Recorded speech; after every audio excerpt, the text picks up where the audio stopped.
હું તમને મેથી દાણાનું શાક કેમ બનાવવું એ હું તમને એની રેસીપી બતાવું છું।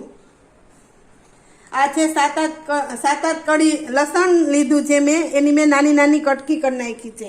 આ છે લીમડો, આ છે મરચા, એના પણ મેં કટકા કરી નાખ્યા છે। 2 મરચા છે। આ છે એક ટમેટું, એના પણ મેં ઝીણા ઝીણા કટકા કરી નાખ્યા છે। આ છે લીમડો, એ આપણે વઘારમાં લેશું। આ છે લીલી ડુંગળી ને આ છે લસણવાળી ચટણી। આ છે ગોળ, એ આપણે શાકમાં નાખશું। શાક વઘાર્યા જશે ને પછી આપણે એમાં નાખશું। આ છે મેથી, એ રાત્રે મેં પલાળી દીધી હતી, એને મેં 2 પાણીએ ધોઈ ને રાત્રે મેં પલાળી દીધી હતી ને સવારે મેં 3-4 પાણીએ ધોઈ નાખી ને પછી એને મેં બાફી લીધી છે। હવે આપણે એનો વઘાર કરશું। હવે આપણે એક તપેલું લીધું છે વઘાર માટે। હવે આપણે એમાં 3 પાવરા તેલ નાખશું।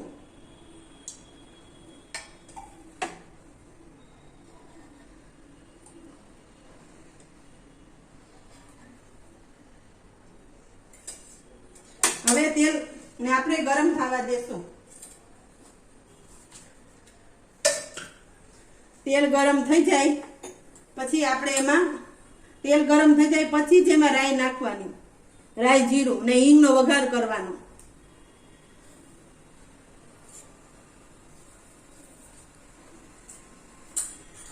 શું આપણે હવે એમાં લીમડો નાખશું, પછી એમાં લસણ નાખશું, જે આપણે લસણની કટકી કરી હતી નાખશું। પછી એને થોડુંક લાલ થવા દેશું। આપણે લસણ લાલ થઈ જાય પછી એમાં આપણે ડુંગળી એડ કરીશું। પછી ડુંગળીને થોડીક સાતળશું આપણે।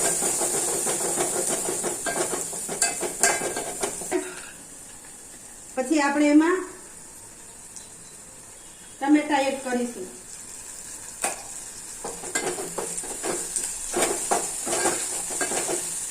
ટમેટાને પણ આપણે થોડીક વાર ચડવા દેશું।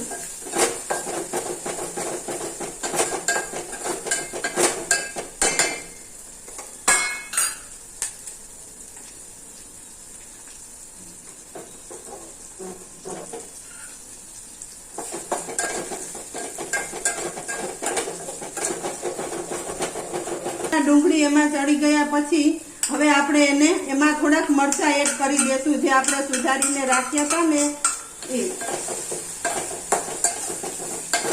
એને પણ આપણે 5 થી 10 મિનિટ ચડવા દેશું।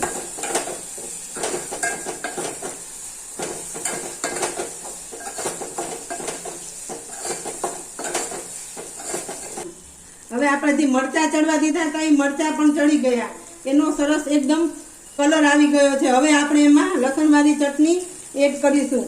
હવે લસણવાળી ચટણી કેમ બનાવી એનો આવતા વિડીયોમાં હું તમને રેસીપી બતાવીશ કે કેમ આપણે લસણવાળી ચટણી બનાવી। લસણવાળી ચટણી એડ કરી દીધી છે અને આપણે તેલમાં ઘડીક વાર ફેરવવાની। પછી હવે આપણે એમાં મરચાંનો ભૂકો એડ કરીશું।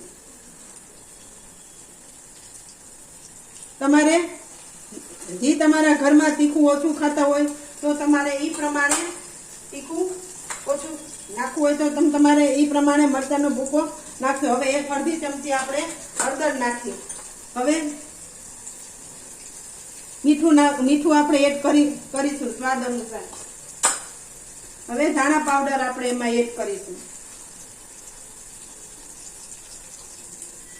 હવે બધાય મસાલાને આપણે એકદમ તેલમાં ફેરવી લેવાના છે, બધાય સરસ મિક્સ થઈ જાય ને એ રીતે। હવે એની ખુશ્બુ પણ બહુ મસ્ત આવી રહી છે। હવે આપણે એમાં ગોળ એડ કરીશું, જે દવા વગરનો ગોળ આવે છે ને તે છે, એમાં આપણે ગોળ એડ કરીશું। 2 ચમચી ગોળ નાખવાનો, 2 અઢી ચમચી।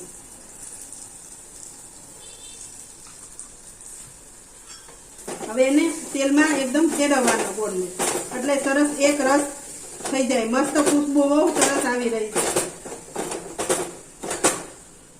પછી એને તેલમાં એકદમ ફેરવી અને પછી એમાં આપણે જે મેથી દાણા આપણે બાફેલી મેથી રાખી છે ને એ એમાં એડ કરીશું। આપણે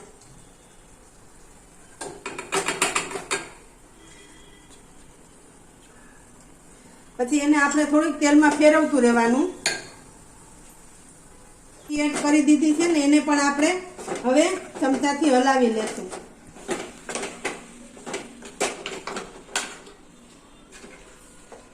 પછી ચાખી લેવાનું.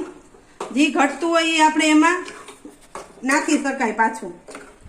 કોઈને ગોળ ન નાખવો હોય, ખાંડ ભાવતી હોય તો ખાંડે તમે એમાં એડ કરી શકો છો. આને રોટલી, પરોઠા, ભાખરી, રોટલા ગમે તે હારે ખાઈ શકાય.